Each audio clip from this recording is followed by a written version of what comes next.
Narrated Salim bin Abdullah.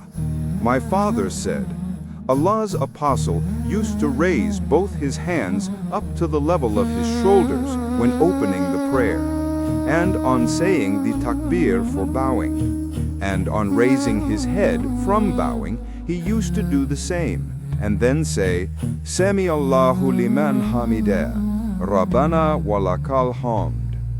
And he did not do that, raising his hands in prostrations. Narrated Abdullah bin Umar.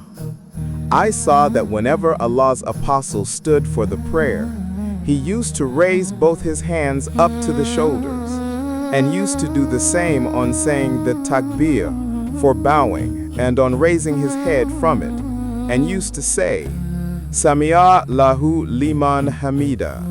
But he did not do that, raising his hands in prostrations. Bukhari Sharif 836. Narrated Abu Kilaba. I saw Malik bin Huwairith saying takbir and raising both his hands on starting the prayers and raising his hands on bowing, and also on raising his head after bowing. Malik bin Huwairith said, Allah's apostle did the same. Bukhari Sharif 737. Narrated Abdullah bin Umar. I saw Allah's apostle opening the prayer with the takbir and raising his hands to the level of his shoulders at the time of saying the takbir.